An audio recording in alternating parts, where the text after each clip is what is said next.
Chapter 1. Scarlet. Especially him. It's harder to break a habit than to form one. The 30 feet separating us shroud them, but I know the intense eyes currently fixed on me are blue, hovering in a shade somewhere between icy and navy, inviting like the flat water surrounding a tropical island. One glance and you can imagine exactly how walking into that water will feel. The first time I saw Crew Kensington, I was tempted to tell him, "You have the prettiest eyes I've ever seen." I was 15.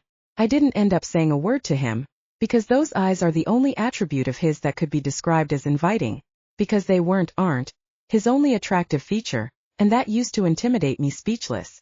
Crew doesn't look away.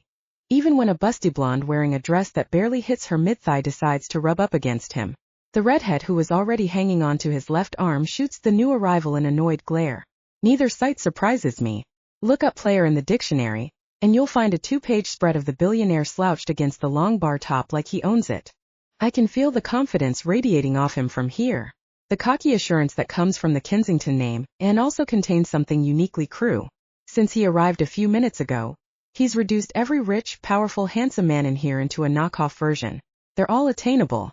Not nearly as gorgeous. Poor by comparison. Everyone in here already knows who he is. But even if Crew had a different last name and a less robust bank account, I still think I would be staring. Call it presence or charisma or good genes. I've had to fight for privileges I should have been born with. Crew has them all without trying, and yet people still bend over backwards to ensure he doesn't have to work for anything. And he knows it. Uses it. The blonde is working hard to get his attention, running her hand up his arm, twirling her hair and batting her eyelashes. Crew doesn't look away from me. The redhead follows his attention. Her pretty features twist with displeasure when she sees me. I'm not bothered by her glare. I am bothered by Crew's stare. This has become a competition between us. A game. We've danced around each other for years. We attended different boarding schools throughout high school. Both ended up at Harvard for undergrad. He went to Yale for business school. I attended Columbia for the same 2 years. The whole time we knew we'd be inevitable. No need to fight it or acknowledge it. That will change soon. This comfortable dynamic will shatter as easily as the thin stem of glass I'm holding. I raise my martini to him in a silent cheers. Immediately I second-guess the motion. Feels like toppling the first domino, moving the first pawn. I don't play games until I know the rules. When it comes to me and Crew, I'm not even sure if there are boundaries in place. One corner of his mouth curls up before he finally looks away, snipping the invisible string temporarily connecting us. For the first time in what feels like hours I exhale, then pull in a deep breath of the cool air swirling with the scent of expensive perfume and top-shelf liquor, followed by a healthy sip of my cocktail. Those damn ocean eyes. I feel them on me even when he's not looking. Shit, who's that? I keep my eyes on the curl of lime peel balancing on the rim of my drink, mostly because I know who Nadia is talking about. We've been sitting in this booth at Proof for 45 minutes. In that stretch of time, I've only spotted one person who could possibly merit the odd tone she's using. Since I'm the single one in the booth, this will inevitably circle around to me. Who? Sophie asks, looking up from her phone.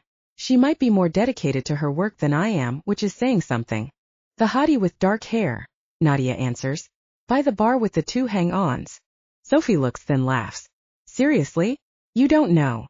Nadia shakes her head. Sophie's eyes land on me. That's Scarlett's future husband. I flick the curl of lime off the rim with a crimson nail before leaning back against the leather booth. Nothing is official yet. The yet sounds more ominous than usual. Probably because I know my father met with Arthur Kensington last week. Nadia gapes at me. Wait, you mean you're actually getting married? To him? I shrug. Probably. Do you even know him? I know enough. I'm not surprised Nadia looks shocked by the unexpected revelation. I'll likely marry a man I've never even mentioned. Just like I wasn't all that surprised Sophie recognized Crew on sight, since she has an unhealthy obsession with New York's ever-churning gossip mill. I wasn't expecting her to know about our rumored engagement. As far as I knew, any published gossip fizzled after years of total silence from both of our families. Whispers among our social circle are another matter, but Sophie wouldn't be privy to those. Nadia and Sophie are friends from business school. They both grew up in wealthy suburbs of Manhattan, riding around in brand new cars and never applying for financial aid. They're the comfortable sort of well-off, where worrying about paying rent or putting food on the table is a foreign concept. I grew up taking a private jet between my 6 figures a semester boarding school and a multi-million-dollar penthouse overlooking Central Park. There's wealthy and then there's me. Crew. We're each set to inherit empires including sums of money that have a lot of zeros. More than anyone could spend in a lifetime or 1,000 of them. If the Federal Trade Commission had a say in the institution known as marriage, there's no way this merger would go through. It's a melding of assets akin to a Rockefeller marrying a Vanderbilt. Whether or not I want to marry Crew is mostly irrelevant. I accepted it as an inevitability a long time ago. I have a choice. It is my choice. Marrying for love isn't an option, even if I'd ever met anyone who made me think so, which I haven't. My world would chew him up and spit him out. Not to mention there would always be a voice in the back of my head, wondering whether he wanted me or the money. With Crew I don't have to worry about that. He's callous, cocky and cold. He grew up in this world same as me. He knows what's expected. He's known for the traits I just observed. Entertaining women, always retaining total control, and getting exactly what he wants. My father did me a favor arranging this marriage. It doesn't make it any less of a foreign, antiquated concept to people who live in the normal world. Nadia has been dating the same guy for the past 2 years. Finn is a sweet, unassuming native New Yorker who is in his last year at NYU Law. Sophie is currently seeing a cardiovascular surgeon named Kyle, who sounds like a total tool. According to her, his dexterity makes up for anything his personality lacks. My mind wanders to stupid thoughts as I keep my gaze firmly on my glass, like whether Crew is good in bed. He seems like the sort of guy who would expect blowjobs without reciprocating and always come first. I'll likely find out. The end of my drink gets drained with one gulp. I'll be right back. I stand and stroll in the direction of the restrooms. I'm sure Nadia is taking this opportunity to grill Sophie about my upcoming engagement. As soon as I heard my father met with Cruz, I knew there was no chance I'd keep it from them, from anyone, for much longer. Neither of our families have ever confirmed an engagement. Rumors have to be fed in order to spread. My father hasn't broached the topic with me himself in years. He assumes I'll do what he wants without question when the time comes, and for once he's right. As I walk across the club I can feel the stares on me. The gold sequin mini dress I'm wearing isn't meant to blend into the wallpaper. Work has eaten up most of my time lately. The only reason I left the office before 11 p.m. is that it was Andrea's birthday tonight. None of my magazine's editorial staff, including her, will leave before I do. I headed out at 7, which is unheard of for me. I met Nadia and Sophie for sushi at a new spot in the village, and we ended up here just like I knew we would. Coming to proof and rubbing elbows with New York's young, rich and famous is a novelty for my two companions. Less so for me, seeing as I was coming to places like this long before I was legally allowed to. The hallway leading to the restrooms is empty, lit by muted columns every few feet. My stilettos click a rhythmic melody across the hand-painted tiles, and into the lounge that serves as the entrance to the actual bathrooms. I pass the velvet-covered chairs, barely sparing the furnishings a glance, before locking myself into one of the stalls that are situated like private rooms. Each has its own sink and toilet. One wall is decorated with frames filled with dried flowers, while another holds a long shelf boasting an array of expensive sprays, soaps, and lotions. I'm washing my hands when I hear the distinctive tapping of other heels approaching, and the muted murmur of feminine voices. I shut off the water and dry my hands on one of the fluffy towels from the basket beside the sink before tossing it into the hamper. One of the women is complaining about her blisters. The other is talking nonsensically and fast, indicating she's already overindulged. It costs a small fortune to get wasted in a place like this, so she's probably someone I know. I open my clutch and pull out a tube of lipstick to slick my lips with my signature shade of red. Even if I didn't share a name with a hue of the color, I like to think I'd still be the sort of woman who walks around with crimson lips. It makes a statement. Did you see Crew Kensington is here? A third voice asks.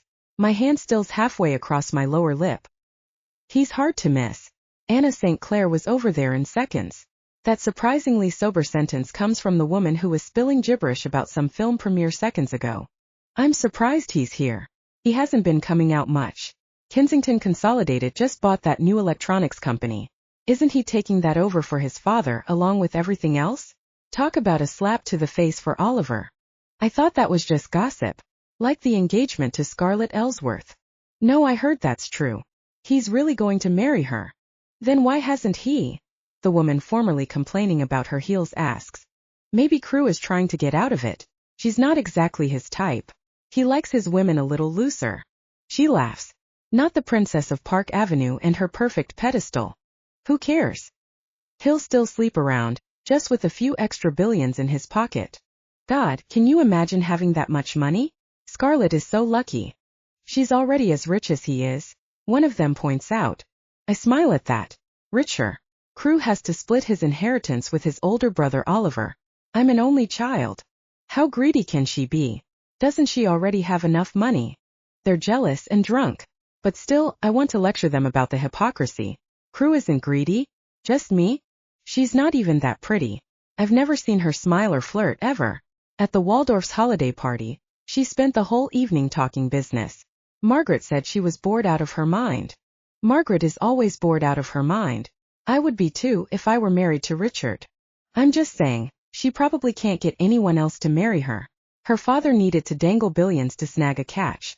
Pathetic. I cap my lipstick and drop it back in my clutch, tucking the bag under one arm and opening the door to head for the lounge. Being the subject of gossip is nothing new to me. Everyone has an unhealthy obsession with wealth and power, and those who have it, even if they tell themselves they don't. A thick skin and fake it until you make it mentality are requisites for surviving in this world, especially if you have higher aspirations than spending a trust fund, which I do. No one wants to do business with a coward. The women's movement hasn't seen much movement in the upper echelons of society. Business is a boys' club. The only reason I have any foothold in it is the fact I'm the sole heir to the Ellsworth Empire. Complications during my birth prevented my mother from ever conceiving again. Even a man as cold-hearted and indifferent as my father couldn't stomach filing for divorce on those grounds alone. It's one of the main reasons he's pushed for my marriage to a Kensington, though. There was never any question, in his mind at least, that I would marry well. The antiquated elite see no value in their children marrying anyone with less money than they do. Marrying down. Especially when it comes to a son who will carry on the name to the next generation. For my family, the closest economic equivalent is the Kensingtons. It's an arrangement advantageous to both sides, which is unique. Usually one party gains more than the other. More money, more assets, more status. Crew is my best option. Our situation is different because I'm also his best option. I have more power than most women entering an arranged marriage, and no intention of ceding a single inch of it. I stroll into the lounge with my head held high. All three of the women perched on velvet look familiar, but none of their names come to me right away. The only social events I attend are the ones I'm required to. Most of Manhattan's elite feel fortunate to be invited to the endless slew of functions that act as an excuse to show off how much money you can spend on, or in one evening. I only attend the parties where my lack of presence would be an insult. As soon as I appear, all conversation ceases. 6 eyes widen. 3 sets of lips purse. A few harsh comments sneak to the tip of my tongue, but I swallow them. You can't expect anyone to see you as above them if you lower yourself to their level. Insults say more about the speaker than the intended recipient. I sweep past the 3 surprised women and out of the lounge without a word or a stumble. Rather than head straight back to my booth, I pause at the bar, stopping about 20 feet from where he is standing. One of the black-clad bartenders immediately rushes over to me. "Gin martini, please," I order. "Right away, miss," he replies. He spins and immediately sets about making my drink, indicating he's worked here long enough to appreciate proofs patrons don't tolerate being kept waiting. I watch the dimmed lights twinkle off the line of colored bottles behind the bar as another bartender smoothly measures a stream of vodka and squeezes grapefruit atop it. Ellsworth. My stomach dips like the floor fell out beneath me as soon as I hear the deep, confident voice. I focus on everything tangible. The hard surface my arm is resting on, the pinch of my heels, the splash and smell of alcohol being poured. Without looking over, I instantly know who is standing beside me. Kensington. I angle my head to the right so I can appraise him, keeping my casual pose in place. Before tonight, the last time I saw him was at the Waldorf's holiday party 4 months ago. Crew looks the same. Except he's wearing a pair of navy slacks and a white button-down with the sleeves rolled up instead of the tuck standard at society events. He looks like he came here straight from the office. If there's one thing I respect about Crew Kensington, it's his work ethic. For someone who has had everything handed to him his entire life, he appears to pull his own weight at Kensington Consolidated, while wearing an entitled smirk, but still. His father, Arthur Kensington, values success over nepotism. He wouldn't be grooming Crew for future CEO if he didn't have what it takes to thrive in the role. I glance past him down to where he was standing before. So who's the lucky lady tonight? The redhead or the blonde? Those blue eyes appraise me as he casually props one elbow on the varnished wood of the bar top, mirroring my relaxed posture.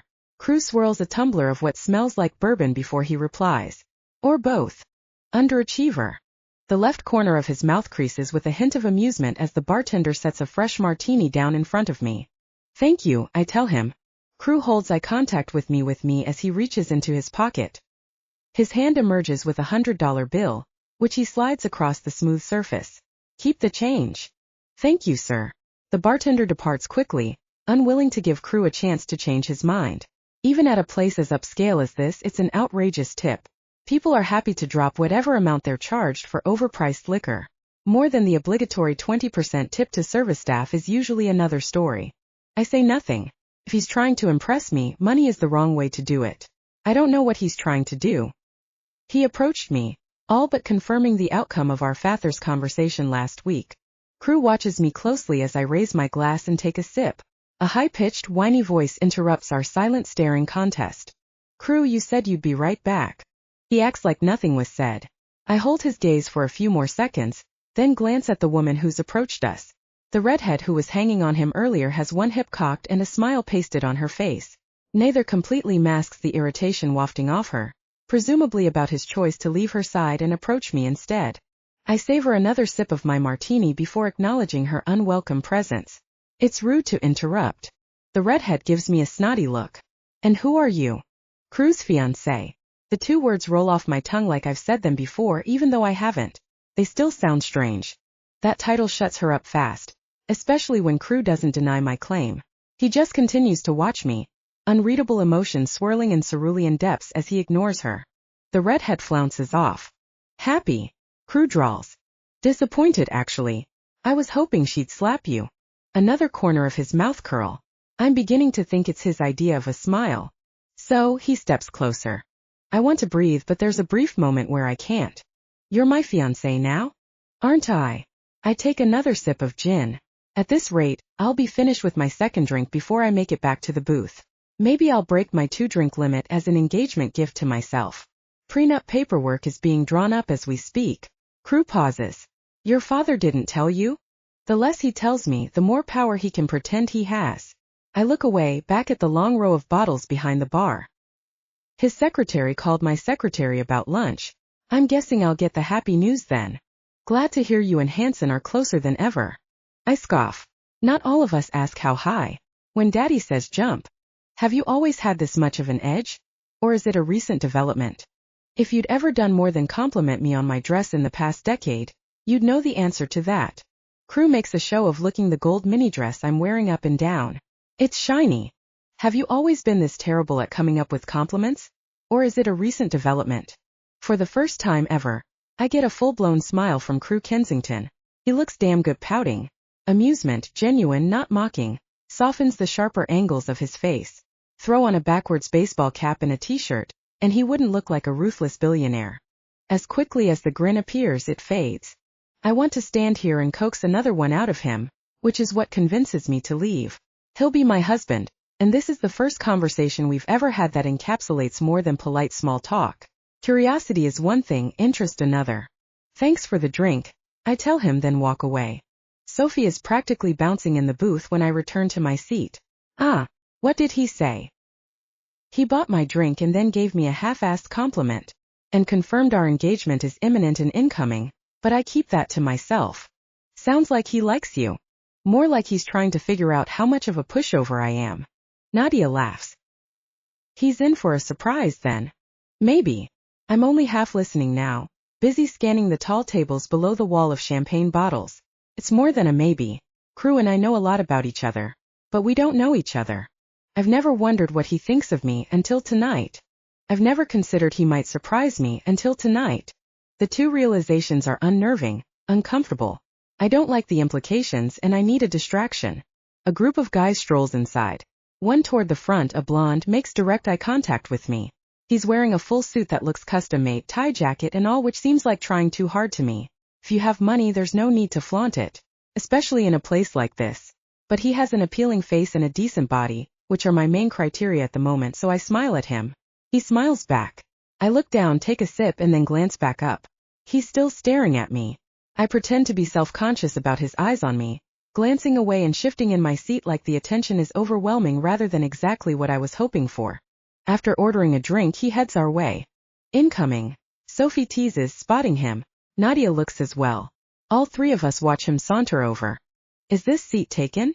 Not the most original opener, but the way he addresses us all while talking only to me indicates he's no newcomer to picking up women. I'm not interested in his conversation skills, although some would be a plus. I shake my head in response. He slides into the seat beside me, sitting close enough the stiff material of his pants brush my leg. It's a deliberate, practiced move, one that should probably prompt more of a response than light chafing. Unfortunately, I'm distracted by the feel of eyes on me, eyes that don't belong to the guy beside me. I don't succumb to the strong urge to look at the bar. The blonde beside me introduces himself as Evan. He, Sophie, and Nadia chat as I work to act like I'm listening to their idle conversation, not slowly simmering beneath blue flames. I've talked to other guys in front of Crew Kensington before. Why should this time be any different? What do you do, Scarlett? Evan eventually asks. I run a magazine. Really? He looks intrigued. What sort of magazine? Fashion. His eyes run over my dress. Not surprising. You look stunning. Thank you. Shiny my ass. If I weren't personally appalled by the idea, I'd order a sequined wedding dress just to spite Crew. I take a fresh stab at conversation. What do you do, Evan? That question prompts a weird look from Sophie that makes me think the answer might have been covered while I was listening earlier. Evan launches into a spiel about his job as a tax attorney. It's wholly unfamiliar, so I either blocked it out resoundingly enough or Sophie was frowning about something else. I try to pay attention at first, but I feel my attention drift, even before Crew leaves the bar and approaches our booth, followed by a different blonde than the one from earlier. Once he does, Evan could be belting Beyoncé and I wouldn't notice. My whole body tenses, preparing for what, I don't know. We've swerved so far off script I can't remember what our lines are. Crew doesn't stop walking until he reaches the edge of our booth. He crowds the space like he has every right to be here. Evan glances up at him mid-sentence, clearly confused by what is happening. There's a long pause where everyone is silent. Then Crew holds a hand out. Crew Kensington. Recognition washes over Evan's face, quickly followed by reverence. Oh, wow. It's an honor to meet you. I'm Evan Goldsmith. Crew glances to me as Evan babbles, amusement obvious in his expression. I imagine Evan is fanboying in hopes he'll be able to announce to a managing partner he snagged Kensington business for his firm. It's wasted time. Kensington Consolidated has an in-house legal team. Evan is mid-sentence when Crew leans down and whispers something to him I am certain involves me. Crew straightens with a self-satisfied smirk that makes me pray a punch will mess up his perfect bone structure. If not for me, on behalf of average-looking men everywhere. That sort of symmetry is an unfair standard to be held to. I thought Evan was attractive, until I saw him next to the table's uninvited guest. Whatever Crew said to Evan leaves him pale. Enjoy your night, ladies. Crew winks and walks away, with the blonde trailing right behind him. Nice talking to you. Evan grabs his drink and disappears. Well, that was interesting, Sophie muses. Nadia looks like she was just spun around in circles, wide-eyed and off-kilter. Exactly how I'd appear if I weren't excellent at schooling my emotions. I shouldn't look over my shoulder, but I do. Crew is standing right next to the glass doors that lead out onto the street. The blonde is nowhere in sight. He either ditched her or she's waiting outside. Crew doesn't move or react when he sees me staring at him. He holds my stare for a few seconds before turning and disappearing out into the night. It's unnerving because it's exactly what I would do. We're similar, me and Crew Kensington. Guarded, proud, stubborn, cynical. We've grown up with the same privilege and expectations. We know what's expected, what it takes to thrive in this world, not just survive. That's the reason I agreed to marry him. And the reason I shouldn't. Chapter 2. Crew. People scatter as I step off the elevator on Monday morning. Kensington Consolidated employs a workforce upwards of 500. Not to mention the many companies we serve as the parent entity of. Less than 50 employees have offices on the executive floor. Men and women twice my age scurry away like skittish mice as I stride down the carpeted hall toward the main conference room.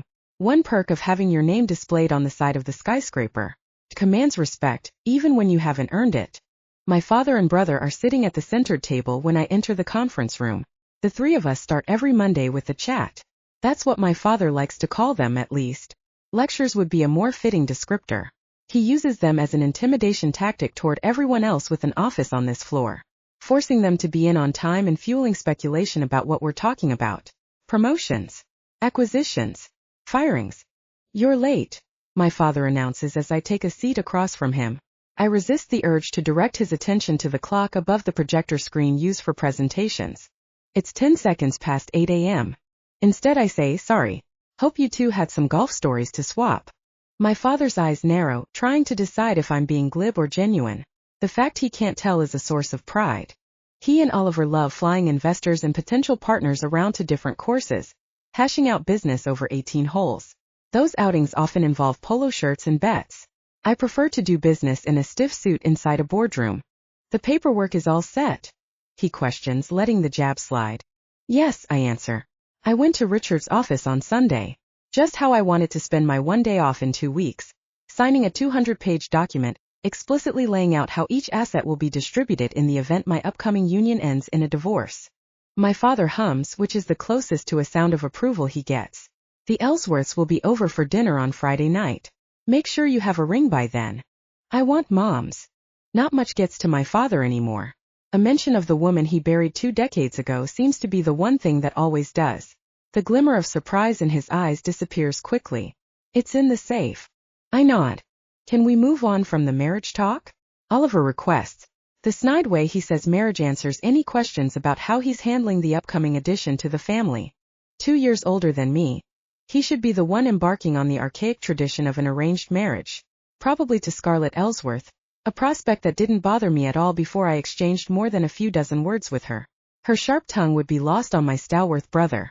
Before, our engagement was a hypothetical. A probable outcome but far from certain. That's changed, and the tick in Oliver's jaw says it bothers him. Our father decided I was going to be the one who married Scarlett years ago, and Oliver and I learned far earlier than that not to question his decisions. What Arthur Kensington says goes. The muscle above my father's right eye twitches. A surefire sign he's displeased.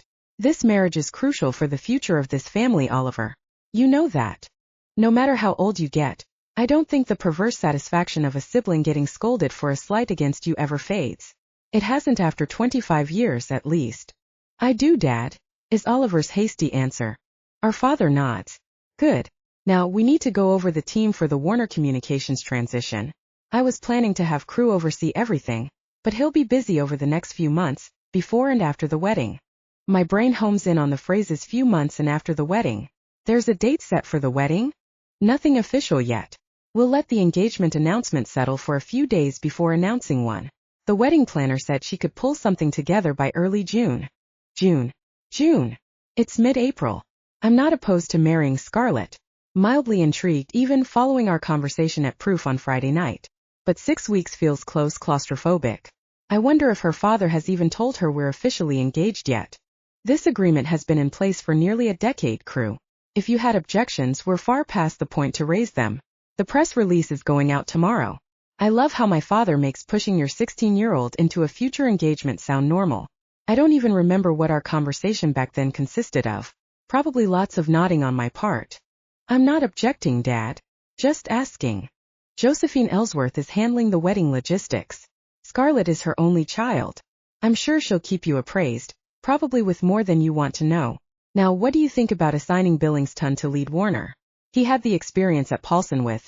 My father continues to talk through the strengths and weaknesses of all the executives not currently on assignment. I lean back in the chair and scratch notes on a legal pad to refer to later. 8:15 a.m. And I'm ready to call it a day. I walk into my office and stop. Take a few steps back. Glance at the nameplate. For a second I thought I had the wrong office. But no. This is my office. That joke gets funnier every single day you do it, man. Off. Asher Coates doesn't move his feet from the corner of my desk. Good morning to you too. I mean it, Coates. I'm not in the mood. Was Roman 30 seconds late to pick you up again? My best friend teases. I snort as I stalk toward my chair. I was late for a meeting with our entire accounting division on Friday because of that delay. Too bad your name's not on the letterhead. I'm sure they chewed you out. They didn't, and we both know it. The vice president actually apologized, thinking he got the time wrong. I don't tell Asher that. That's how my dad runs things. Not me. I unbutton my suit jacket and take a seat behind the massive mahogany desk. Asher settles back in one of the leather chairs facing me, feet still up. What pissed you off this morning then? I pick up a Montclair and spin it around one finger, debating on what to say. Fuck it, he'll find out soon enough. My engagement is getting announced tomorrow. Asher's eyes widen to a comical size. To Scarlett Ellsworth? I nod. Set the pen down then pick it back up. She was at proof on Friday night. That fact won't be included in the engagement announcement. I don't know why I say it. Damn, is Asher's initial reaction. I knew I should have skipped dinner with my folks. How did she look? Like a fantasy. Fine. That good, huh? Asher isn't being sarcastic. His tone has turned admiring. He may not come from the sort of money Scarlett and I do, but his family is still wealthy. He's attended events she's been at before. He's seen the thick dark hair and the perennially red lips and the figure that hijacks rational thoughts. I don't want to be married to a woman every guy I know is lusting after. A woman I'm attracted to. It's a complication I don't need or want in a part of my life I've always kept simple and easy. Scarlett Ellsworth isn't simple. She's most definitely not easy. She's smart and fiery and determined and sassy. And wherever she goes, she's always the most stunning woman in the room. She's the sort of woman men go to war for. Yet I didn't have to do a single thing to win her. Our fathers decided our fates for us nearly a decade ago. I could fight it, but for what?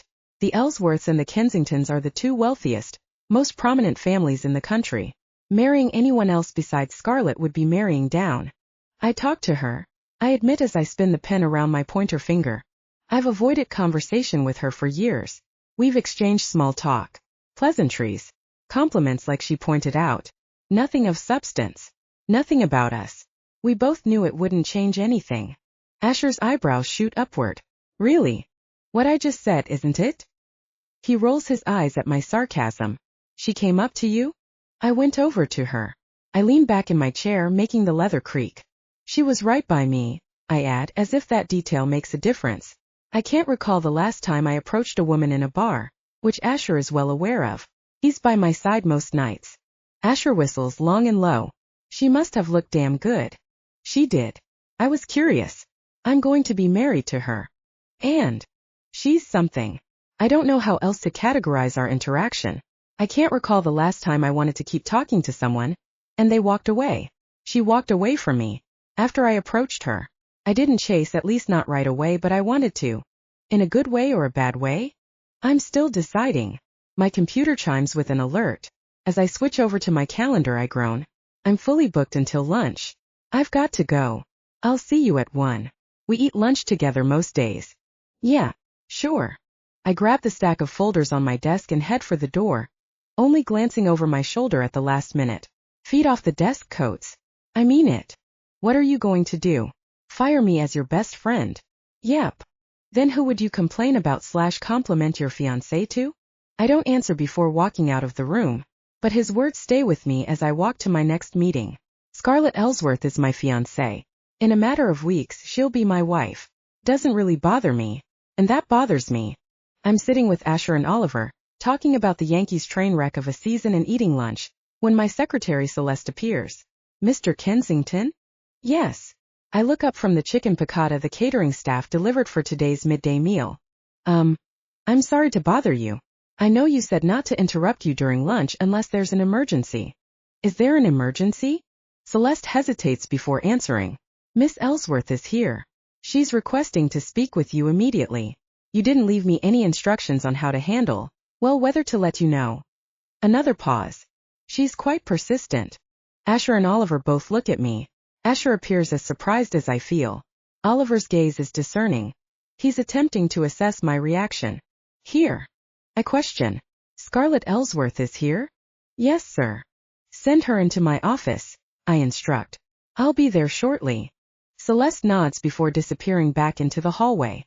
I stand and shrug on my suit jacket, taking a few extra seconds to straighten the lapels and orient myself. Why is she here? What is she doing here? Oliver asks, voicing my confusion. She's probably scoping out the place. Asher drops his fork and sends the miniature basketball he likes to carry around up into the air, then catches it. She's about to gain a substantial stake in Kensington Consolidated. Oliver scoffs at that. Why would she care? She's got her fashion shit to focus on. I say nothing before I walk out of the suite that serves as the floor's break room. The glass door shuts soundlessly behind me as I stroll down the hallway that leads to the main executive's offices, which includes mine. Employees scutter out of my way as I pass. Celeste is back at her desk when I reach the end of the hall. She's inside. I ask. My secretary nods. I want to take a moment to prepare to see her, but I can't. Aside from Celeste, there are at least a dozen people in this wing of the building surreptitiously eyeing me. Hesitation is weakness, and I refuse to show it. I stroll into my office like I own it, which I do. Scarlett is standing behind my desk, staring out at the skyline. The afternoon sun shines through the floor-to-ceiling windows, bathing my office and her in golden light. She turns at the sound of the door closing behind me. The silk material of her navy dress swishes around her thighs as she moves, strolling to the side of my desk. Her confident posture suggests this is her office, not mine. No one ventures behind the stretch of mahogany, much less leans against it, the way she is casually doing. 15 years of friendship, and all Asher has ever dared to do is rest his shoes on one corner. She crosses her arms. Took you long enough. Some of us have important matters to handle, darling. Your secretary said you were at lunch. I grind my molars. It was a working lunch. Sure. Normally, I'd immediately stride behind my desk and take a seat in the leather chair. But if I do that, I won't be able to maintain eye contact with her. If I sit down, I'll be beneath her looking up. So I stay where I am, essentially ceding control of the room to her. Scarlett smirks, realizing the same, then straightens. She pulls a thick packet of papers out of her handbag and tosses them onto my desk with a soft smack.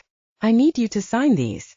I move, walking over to my desk like it was my choice to linger by the door at first. This feels like a game of chess. Fitting, since the queen is the most powerful piece. I pick up the heavy stack and flip through the first few pages. It's our prenuptial agreement. I already signed this. Spent 2 hours signing it. Well, I didn't. Changes needed to be made first. Changes? I round the edge of my desk and take a seat in the chair. Leather creaks as I lean back. My left eye twitches as I page through the lengthy document. Do you want me to do a line-by-line comparison? Or are you going to tell me what changes were made? My father neglected to distinguish his holdings from mine in the disclosures for the original document.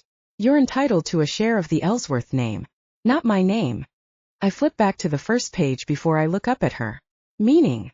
I want to maintain total ownership of my business enterprises, my personal accounts and my magazine, while we're married and in case we divorce.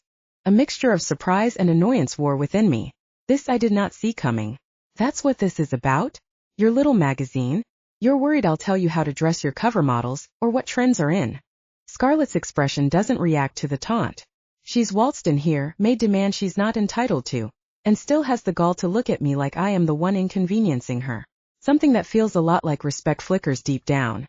My father has had no involvement in the magazine. It's not his choice how it's handled. Or yours. I want full control or I walk. I smile at the bold proclamation. You're going to walk away from an arrangement worth hundreds of billions for a fashion magazine worth what? 50 million? At most. Not all of us inherit everything we own, crew. You inherited the money you used to pursue this venture. Her eyes flash. It's non-negotiable. I'm not bluffing. My father can make all the arrangements he wants. He can't make me marry you. You'd be a fool not to. I'm bringing more to the table. If you don't agree to my terms, you're the one who will look like a fool. I don't need you or your money, crew Kensington. Don't forget that. I flip through a few more pages to buy myself some time. I'm not sure what to do, and I can't remember the last time that happened. I don't care about the magazine. I do care about giving Scarlett the impression she's in control here. All you changed are the magazine's shares? I ask. Yes. I need to see earnings statements before I agree. Her eyes narrow. Why? I make informed decisions, Scarlett. I focus on her hazel eyes because looking elsewhere won't end well. Scarlett is distracting. The brunette hair I can't help but imagine spread across a pillow.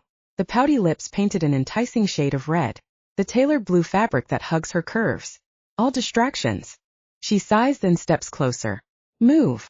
Excuse me. If you want to see the earnings statements, move. Against my better judgment, I do. I stand and step away from the computer that has full access to everything. I'm not worried she'll snoop in any secret files.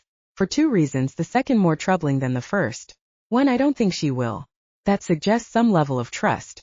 2, if she wanted to spy, I expect her to come up with a more creative method to gain access to my files. Admiration, maybe even respect, is inherent in that thought. I watch as she settles in my chair and starts typing. Have you talked to your father yet? I headed straight from that meeting to meet with my attorney. If you're annoyed about signing for a second time, maybe you should have confirmed I approved the agreement first. Seeing as it'll be my signature above yours, Not my father's. I say nothing to that. She's probably right, although I had as little involvement in the drafting of the document as she did. Did your father mention dinner? Yes. Wedding dates. Yes. I give up on conversation and take a seat on the leather couch. The printer whirs to life. Scarlett stands and strolls over to it. The pages are still warm when she flings them into my lap. Here you go, honey. Testing out pet names? She doesn't respond, just takes a seat behind my desk again. I'm stuck on the couch like a visitor. I flip through the pages of numbers, trying not to act impressed. I know next to nothing about the fashion industry, but I do know what a significant profit margin looks like. I also know that Haute was close to declaring bankruptcy before Scarlett bought the magazine. I'm impressed. I'm never impressed. You shouldn't have shown these to me. I know. I'd be an idiot to sign away shares. I know that too. But you think I will? It's a statement, not a question. Yes. We stare at each other for a few heady seconds. I'm tempted to call what I think is a bluff. To see her mostly green eyes flash and catch the ire she'll fling my way. If she was another woman, not my fiancé, I would. Then again, I can't picture anyone else pulling a stunt like this with me. I'm not signing until my legal team has looked at it, I say. But you'll sign it? There's no mistaking the hope in her voice. This matters to her. It's not just a power play or a test. My response will ripple past this conversation to the rest of our relationship. I want her to like me. The thought is bizarre. People worry about what I think of them, not the other way around. If that's the only thing you changed? Yes. Scarlett bites down on her bottom lip. I watch her white teeth sink into the red skin. As we stare at each other, I realize two things. One, for all her brash declarations, she didn't think I would agree. Two, I want to kiss her. Badly. The same awareness that swirled around us in proof appears in my office, thickening the air until it's all I can breathe. There's a knock on the door. What? I call out. Irritation at the interruption seeps out into my voice. Isabel, one of the board executives, opens it and pokes her head in. Crew eye. She stops speaking as soon as she spots Scarlett. Oh, I didn't realize you were in the middle of something. We're not. Scarlett stands and shoulders her handbag. I'm expecting the contrary emotion she elicits in me this time. The wish that she'd stay. She thinks she makes the decisions, and I find it both amusing and arousing. See you later, sweetheart. I smirk before replying. Thanks for stopping by, dearest. Scarlett rolls her eyes before striding toward the doorway where Isabel is still standing. Isabel doesn't move, blocking the door halfway open. I watch the scene unfold, immediately knowing which woman I would bet money on. It would make my life a hell of a lot easier if Scarlett had the spineless socialite personality I was expecting, but I can't summon any disappointment. I ended up saddled with a Spitfire. She fascinates me, and I've never been able to say that about a woman before. Isabel Sterling is a year older than I am. She worked her way up the ranks of my family's company since starting a position here right out of college to become one of only 2 female members of the board. I've seen her stare down powerful men until they fold. I don't think Scarlett isn't going to scurry through the small opening like a dirty secret, though. And she doesn't disappoint. Move, she instructs. Her tone is haughty and her back is straight as a ruler. Reluctantly, Isabel shuffles to the side. In a minute act of defiance, she doesn't push open the door. Scarlett shoves it ajar herself and walks out of my office. Isabel shuts the door behind her with a huff. That's Scarlett Ellsworth? Yep. I stand from the couch and grab the stack of papers Scarlett left behind. What did you need, Isabel? The Powers Corporation sent over new slides before their pitch. I thought you'd like to look at the numbers before the Andover meeting. Looks like I won't be eating the rest of my lunch. Fine. We can use the main conference room until the meeting starts. Isabel nods. I follow her out of my office and stop by Celeste's desk, dropping the stack of papers consisting of my prenup on the counter, encircling her space with a thud. Get these to legal, I instruct. I want them to look through every word and get me a memo listing every difference from the original document that was drawn up. Have them tab every spot I'm supposed to sign to. I don't have time to go through it all myself. Again, tell them to drop everything else. I want this done by the end of the day. Yes, of course. Celeste grabs the papers and hurries toward the elevators. I stride to where Isabel is waiting. As we walk, she fills me in on the changes that were made to the pitch tomorrow. The main conference room is in the very center of the executive floor, surrounded by glass that's frosted during important meetings. What did Scarlett want? Isabel asks as soon as we enter the room. I can tell she's trying to sound casual, but the question alone is an anomaly. Isabel and I discuss business, that's it. It's why we work well together. I unbutton my jacket and take a seat at the table. Some paperwork needed to be straightened out. She could have had it sent over, Isabel points out. She wanted to talk in person. I pull out the notes for the meeting. Are you having second thoughts about marrying her? She seems awfully needy. I almost smile at that, picturing how Scarlett might react to being called needy. This line of questioning is giving me the impression Asher might not have been entirely off base the 3 times he's told me Isabel has non-professional feelings for me. I'm sure rumors of nepotism fly about when I'm not around, but I take my role here seriously. I don't mix business with anything else. I've never dated an employee or fooled around in my office. Is there a point coming? About my personal life. Warnings litter those 2 questions. Warnings Isabel doesn't heed. I'm worried about this woman's impact on the future of this company. Now I know she's jealous. Her impact on the future of this company will be strengthening the Kensington name by adding billions to my assets, and giving me children to leave everything to. But you don't want to marry her, do you? I don't do things I don't want to do. There are downsides to being born into the sort of wealth most people can't comprehend. But autonomy has never been an issue, especially when it comes to big, life-changing choices. If I didn't want to marry Scarlett, I would have found a way out of it years ago. She's stunning and has a shit ton of money. I could do worse. I'm not sure why I'm continuing to indulge this conversation. No one else has shown up early for the meeting, I guess. And I like working with Isabel. I'm eager to rid her of any notion there's a chance of anything ever happening between us. We're colleagues, Isabel. If I wanted your input on my life outside this office, I'd ask for it. Her cheeks turn pink at the chastisement. Of course. Just looking out for you. We both know that wasn't all she was doing, but other people are finally arriving for the meeting, so I turn my attention back to my notes. I'm not absorbing anything I'm reading, not paying any attention to Isabel sitting across from me, nor any of the greetings aimed my way. She's stunning and has a shit ton of money. That's how I described Scarlett just now. Both true. The second fact is the main reason I'm marrying her. The first is a nice, albeit somewhat inconvenient, bonus. But pretty and rich are no longer the first 2 adjectives I'd use to describe Scarlett Ellsworth. After 2 conversations, I'd describe her as ambitious, fearless, vivacious. That's what I need to look out for. Chapter 3. Scarlett. It would be very easy to break this glass, I decide. To watch the fragments shatter and the golden liquid spread. I roll the thin stem of the champagne flute between my pointer finger and thumb, trying to decide if the temporary thrill will be worth the inevitable mess. I decide not to and take a sip of fizzy alcohol. The bubbles burn a trail down my esophagus and simmer in my empty stomach. I hate caviar, and it's all that's been served so far tonight. Part of the endless posturing. I would kill for some fries. To be anywhere else. Moonlight glimmers off the surface of the pool, bathing the perfectly even stones and pristine landscaping that surround it in a luminous glow. I suck in a deep lungful of air as I continue staring at the dark surface of the water before me. Oxygen circulates in my bloodstream. Carbon dioxide tries to escape. I don't let it. Even once the uncomfortable sensation turns painful. Finally I exhale. Sweet relief flows through me. I feel alive, refreshed, cleansed. Contemplating a swim? I don't react to the sound of his voice, even as awareness sparks across my skin. I do bristle at the taunting comment. As far as I can tell, Crew has 2 settings. Privileged asshole or obnoxious asshole. Do I look dressed for a swim? I tug at the shimmering silk gown I'm wearing for emphasis. It's gold. My mother picked it out and had it sent over to my penthouse to wear tonight. Probably as a reminder to the Kensingtons I'm a trophy, a prize. You could skinny dip. I snort. I bet you'd like that. Yeah, Crew replies, stopping beside me. I would actually. His voice has turned deep and husky, and it wreaks havoc on my insides. Crew grew up surrounded by the same beauty I did. I've seen women flit to him like moths to a flame for years.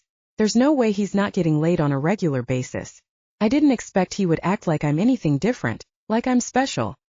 He's probably not, and I'm misreading his tone because I'm tired and hungry and more susceptible to feigned honesty than usual, because I am attracted to him. You have to buy the cow first, honey. I continue our nickname game with an indifferent tip of my glass. It doesn't matter what he says, what he thinks, what he suggests. I signed Pumpkin, he replies. I don't respond. He did, and it made me wish I'd never made the changes to our prenup in the first place. I wasn't worried Crew would try to seize control of Hote. I am worried it's made things uneven between us. His refusal was supposed to give me reason not to trust him. Instead, I feel indebted. No gift comes without consequence in my experience. Crew hums as he looks outside. Unseasonably chilly tonight. Feel free to take your weatherman audition elsewhere. This time the hum almost sounds like a laugh. I was referring to your personality, dear. That quip isn't deigned a response. I'm on edge enough tonight as it is. My mother and Crew's stepmother manufactured this evening. Now that our families have announced our engagement, the Kensingtons and the Ellsworths are supposed to look like one big happy family. I've met Crew's father and stepmother before. His father multiple times, his stepmother just once. Candace Kensington is 27, only 2 years older than me. Perky and blonde and far more interested in her stepsons than her husband, based on my interpretation of the family dynamic during the last hour. Or the lack thereof. I watch Crew as he takes a sip of whiskey. Have you slept with Candace? He doesn't react as he swallows, which is disappointing. I was hoping for a dramatic cough or two. My father's wife? Your stepmother? Yes. Crew chuckles. Rubs a hand across his clean-shaven jaw. I wonder what he'd look like with stubble just a little less put together. Why are you asking? I shrug as I sip more champagne, noting the lack of a no. Just trying to figure out how much messiness I'm marrying into. It's a mess, he replies. Not messy. What does that mean? It means it's nothing you can't handle and nothing you can change. How vague and mildly complimentary of you. Crew smirks. Come on. He starts walking across the marble floor toward the twin curved staircases. I follow mostly because I'm sick of staring at the pool and in no hurry to return to the stiff small talk taking place in the drawing room. My heels hit the smooth rock with a light tap that echoes through the cavernous space with all the subtlety of a gunshot. The Kensington estate is stunning, but I can't muster any genuine appreciation. I've lived in mansions just as large and ostentatious as this one. If you stare at shiny objects for too long, they lose their luster. I've been here a handful of times over the past decade. All the visits were for parties or formal events. Never when the enormous house was empty, of people and of anything besides a wide assortment of antique furniture and priceless art. The hallway overlooking the pool and grounds is sized similarly to a hotel ballroom, with glass doors that rise to meet the 10-foot ceiling. Halfway to the staircases that bookend one end of the hall, my stomach growls loudly. Hungry. There's stifled laughter in his voice. I hate caviar. I don't think anyone actually likes caviar. You just choke it down. I never swallow because a guy says so.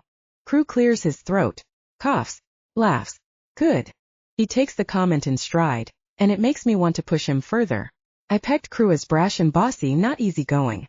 Maybe he's only like that at work. In bed. I shoved that last thought far, far away. I knew I was attracted to Crew. He's objectively gorgeous. But I didn't know I would be attracted to Crew. Admiring a guy's ass is different from noticing how he acts, what he wears, what he says. Watching his brioni-clad back alter course and turn down another marble-lined hall, I'm unsettled by how much of a distinction I can suddenly find between attraction and interest. Walking into the gourmet kitchen provides a welcome distraction.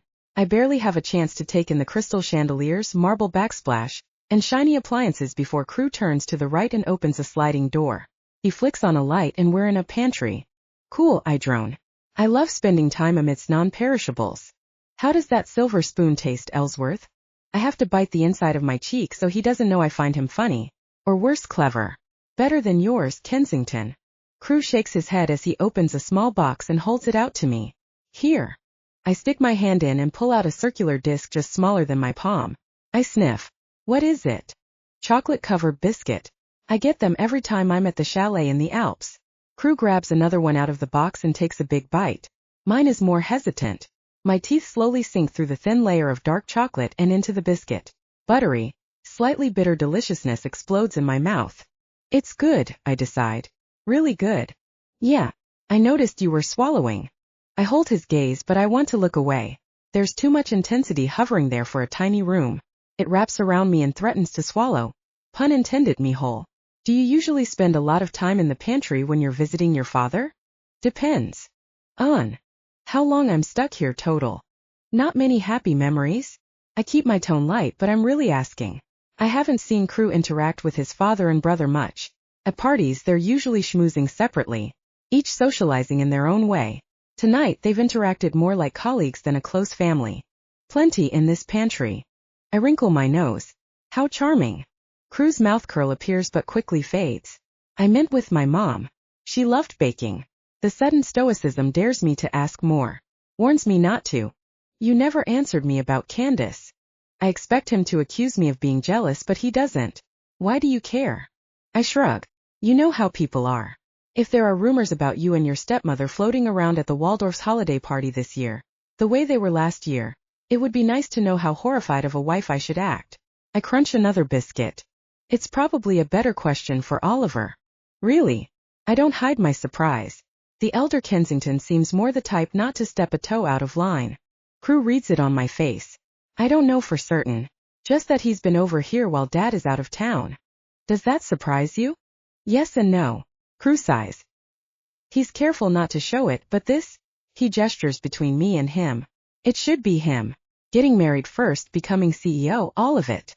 My face stays carefully neutral as I reply. Do you think he'll do anything? Sow opposition in the board. No, I don't think so. Oliver is rational, maybe too rational. He sees the big picture. I don't think he wants to get married. I'm not even sure if he wants to inherit CEO. It's the principle of it. It all should have been his. Unfamiliar guilt churns my stomach. 16, I didn't think this all the way through. I didn't think about the other people who would be affected by my impulsive demand, by my exerting the little authority I had, expending the small amount of power I'd gained. You want it, don't you? I ask. He tilts his head to look at me better. I've heard the gossip about Crew's bossiness. His looks. His assurance. People don't talk much about his intelligence. The shrewdness staring at me now suddenly seems like his most dominant feature. It sees me, sees through me, past the protections that keep everyone else out. Certain choices are one luxury our lives don't afford. I realize he might think I'm asking about a different decision than I am. I clarify. He doesn't have a choice when it comes to me. Not anymore. The announcements have been made. The planning is already underway. It would be a scandal of shocking magnitude for either of us to back out of this marriage now. A blow to both of our families' reputations. It shouldn't matter, shouldn't bother me, that he doesn't have other options anymore. I want it, he confirms. The loud crunch of another bite punctuates the statement. Great. My voice is full of false cheer and real sarcasm. We should go back. They'll wonder where we are. They'll assume it involved milking. I shoot his charming smile a disgusted look in return. Actually, we can't go back yet. What do you mean we can't go back yet? I need to give you something. Oh. I realize what he's talking about, then glance at the shelves lined with colorful cans and boxes. In here. I don't think the string quartet or the champagne tower will fit. Damn it. I thought minimizing any pageantry was one way. Crew and I are on the same page. If he has some elaborate proposal speech planned, I'll probably start laughing. Making it seem like this is something that it is not is of no interest to me, especially when we're alone. Whatever expression I'm wearing makes his crease with what looks a lot like amusement. Yeah, I thought so. Thought what? Come on. Crew walks out of the pantry. We retrace our steps back to the same hall overlooking the pool and yard. He approaches the staircase to the left.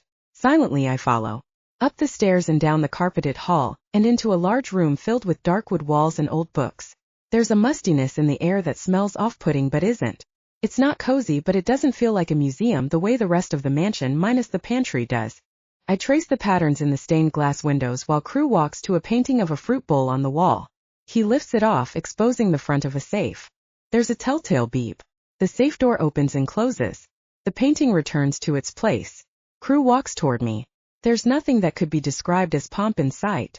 This should be as detached as signing on a dotted line. That's what it is. A sign of a commitment based on nothing but business. There's nothing moderately romantic about this moment. The dusty books, the stale air, Crew's blank expression, but my pulse picks up anyway.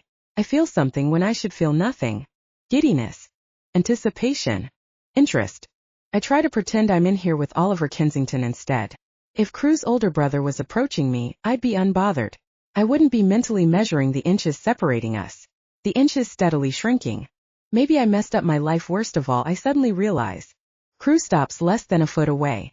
9 inches, I'd estimate. Here. I stare down at the small square black box that he just dropped on my palm. One glance at his unreadable expression is all I allow myself before opening it. A huge diamond set in a halo of smaller ones twinkles up at me. It screams expensive without seeming garish. It's timeless and classic. Something I would have picked out for myself. It's beautiful, I say truthfully. Crew doesn't make any attempt to, so I lift the ring out of the box and slide it onto my finger. The weight feels heavy, unfamiliar, and permanent.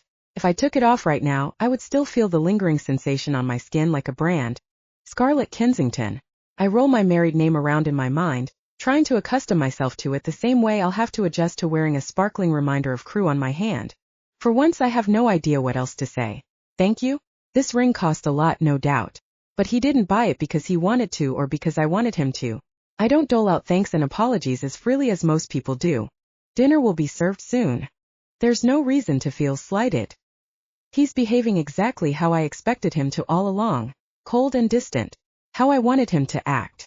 If he hadn't agreed to change our prenup so I retained full control of my magazine and hadn't fed me chocolate-covered biscuits, I wouldn't be battling the bizarre urge to ask him what's wrong right now. From Crew's perspective, I'm a prize. Property. A pawn. Not a partner. Probably not even a person. My worth to him can be boiled down to my net worth and how I'll look on his arm and the kids we'll have together who will inherit his ancestors' hard work. I've wondered if I would ever meet a guy that would make me wish for more. That might make me resent how the marriages that last are ones built on understanding and agreements and contingencies. Not love and lust and passion. Marriages with a purpose preserve empires. Marriages fueled by desire are plagued by jealousy and ultimatums and whispers at the wedding that the bride must be pregnant. I've never wondered if that guy might be him. Up until right now. Crew steps to his left at the same time I move to my right. Rather than move further apart, like we both attempted to, we're closer together. Close enough he could reach out and touch me. Close enough he does. Suddenly the cavernous library doesn't seem so large after all. We're taking up the smallest percentage of space two people could. The space between us has shrunk further. 3 inches, maybe 4. I watch Crew's hand rise, feel the stiff material of his suit brush against my bare arm. His thumb traces across the length of my jaw, leaving a searing trail on my skin that lingers like the lick of a flame. His other palm rises to press against my waist, anchoring me in this spot beside the fireplace. There's no fire burning in the grate now, just clean gray stones. That's what I thought Crew and I would be, a bare fireplace. A spot where softer, warmer emotions than duty and obligation could be built but wouldn't be. Empty potential. Scarlett. His voice slides over me like warm honey, followed by a whisper of whiskey. No one has ever said my name like that before. Like a prayer and a curse. A secret and a sin. A hope and a fear. I meet his gaze and discover the mask of stoicism has slipped. When I think of passion, I picture bright, flagrant colors. Oranges and reds. Fire and heat and hearts and blood. From this moment on, I'll imagine light blue. The sky on a sunny day with no sign of clouds. The ocean on a calm day with the barest hint of waves. That's how Crew's eyes appear. So blue. Endless. Bottomless. Consuming. Beneath their calm color lurks the same potential for calamity as the sky and the sea. If I let him, he'll wreak havoc on my world. My head. My heart. I'm tempted to give in. Very tempted. Anticipation and arousal are tangible in the air. I want to know how he kisses. How he tastes. How far he would take this. Me and him in a library with our families waiting downstairs. But I hold firm. No. His gaze flashes. Waves crash. Clouds form. He doesn't like being told what to do. Too damn bad, he better get used to it. You're bought and paid for, baby. Misogynistic asshole. With money you didn't earn, just like you didn't earn me. Don't act like I had a choice in this and you didn't. We may be in this together, but I'm not yours, Crew. I never will be. His hand tightens its grip just above my hip, the fingers curling possessively and pressing into my skin. It makes me want to jerk away. And press closer. We're getting married, Scarlett. It's a done deal. We'll see. My tone is lofty, almost bored. I have just as much power here as he does, maybe more. The prenup will only take effect if we divorce. Once we're married, our substantial assets will be combined. He'll be richer than his own father. I'm gaining a lot from this agreement, but he's getting more. No one will look at me and think of how much wealth I'm accumulating.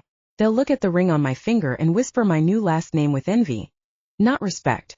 In their eyes, I'm a clause in a merger. A bonus, not an equal. It's how our world works, and I'll never change anyone's opinion. Except his. I have power here, and I refuse to cede any of it. If he wants to kiss me, wants sex from me, wants anything at all from me, he'll have to work for it. I watch him realize it, battle it. Annoyance, then acceptance settles on his face. He's too proud to beg. I'm sure you'll have no problem finding a willing participant if you're that desperate. I taunt. Danger dances in his blue eyes. I watch his brow smooth and his jaw tighten. Careful, darling. That sounded an awful lot like a compliment. I grit my teeth. He's right, it was one. As much as I would love to claim he holds no appeal, he does. Denying it will only look worse. Crew moves even closer. I have to tilt my head back to hold his gaze, which I know was a purposeful move on his part. My heart pounds out a steady staccato that feels like a live presence between us. I'm annoyed with him. I'm also enthralled. Aroused. The push and pull between us is electrifying. Addictive. His hand schemes my collarbone, then drops to his side. He's not touching me anywhere, but it feels like he's touching me everywhere. You want me, Scarlett. You just won't admit it. I'll find someone willing. Fuck her. And when you're willing. When you want me. When you're wet for me, just like you are now. The soft, hypnotic rasp of his low words emphasizes each syllable. My expression stays indifferent. Inside, I'm hanging on to each word like it's a cliff I'll fall off otherwise. Crew shakes his head, a mocking, harsh smile spreading across his handsome face. Baby, you'll have to beg me for it. I won't. My voice is confident. My body is much less so. Crew chuckles, dark and ominous and enticing. Vanna bet? His breath skates across my cheek. I'll never. Forever is a long time, Scarlett. He drops his hand from my waist and strolls out of the library, as if he did nothing more than hand me a ring. Dinner is underwhelming. It probably would have been regardless, but it's especially uneventful in the wake of the scene in the library. I'm used to men backing down from me. I'm brash and opinionated and in most people's minds, not worth the trouble. I figured shooting Crew down would be no different. He would move on to a socialite or a model and that would be that. I didn't expect an ultimatum. Consequences. And it wouldn't matter if not for the fact that he was right. I owe him nothing, but I want to kiss him. The possibility of that not happening, not until I beg, which I won't, is not a pleasing one. I'm seated directly across from Oliver, who has spent the past 20 minutes running one finger around the rim of his glass of cognac, trying very hard to impress my father. He's mentioned his law degree no less than 20 times and has cycled through a reel of obviously prepared topics that have ranged from international relations with China to the stock market. I can see why Arthur sends Oliver out like a golf-playing show pony to every potential investor. My father is definitely intrigued by his perfect son act as Oliver touts Kensington Consolidated's many successes. Kensington Consolidated has never been a direct competitor of my family's company, Ellsworth Enterprises, but business is business. And Hanson Ellsworth never turns down an opportunity to talk business. Not to mention, my father has a new stake in the Kensington's substantial assets. Me. I'm bored out of my mind, picking at the filet mignon while Oliver and my father make polite conversation. My mother and Candace are discussing the wedding, which is an equally unappealing topic. And my fiancé is flirting with one of the female servers. I chime in on the stock market discussion simply to make it clear it doesn't bother me. Crew couldn't even wait until the end of dinner to find someone willing. I thought Crew would be easy to ignore, to control. I also knew we'd have a physical relationship. Novelty at first. For kids later. It's a prospect that's become increasingly desirable and demeaning. I won't beg him. I refuse to. I'd rather knock myself up with a turkey baster. All through dinner, I steal glances at the new addition to my left hand. Arthur Kensington spared a long stare at the diamond ring when I reappeared earlier. A look laced with sadness and longing and sentimentality. Crew gave me his mother's ring. I don't know why the possibility didn't occur to me until I saw Arthur's expression, but it didn't. Elizabeth Kensington passed away when Crew was 5. I wonder how differently the 3 men she left behind might look today if she hadn't died so young. Would Arthur be as robotic? Oliver as desperate? Crew as callous? I'd love some more wine. I interrupt the love fest across the table. The server startles, finally remembering there are other people in the room. She grabs my glass and scurries off. Crew's unsettling gaze rests on me for the entire 2 minutes it takes for her to refill it and return. I don't look away. Our eye contact feels like a chess match, with no pieces to play and no obvious victory. I don't know what he wants from me. I figured the simple act of marrying him would be where it started and ended. Until we have kids, nothing else needs to change. He'll work. I'll work. Our lives will look like a Venn diagram with some overlap but not much.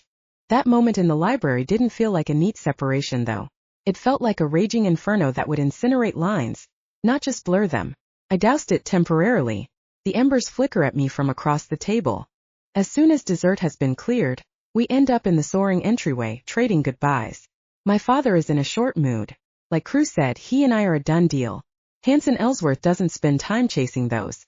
This evening was a courtesy, an invitation it would have been too rude to refuse. I get nodded farewells from Arthur and Oliver and a hug from Candace. I wonder if she can tell I'm so tense I could snap in two. It's becoming increasingly difficult to remain indifferent about my upcoming nuptials. For years I've told myself it's nothing more than a contract. A business deal. A blending of assets. With Oliver, with anyone else it would be. With Crew it's different. My heart hammers when he approaches me. Stops when his thumb catches and rubs against the diamond resting on my left hand. "It looks good on you, sweetheart," he whispers before his lips graze my cheek. The mocking edge to the words destroys any genuine intent. There's a huge family portrait hanging in the center of the marble staircase, just above the split in the steps. It's of the original Kensington family. Arthur, Elizabeth, Oliver, and Crew.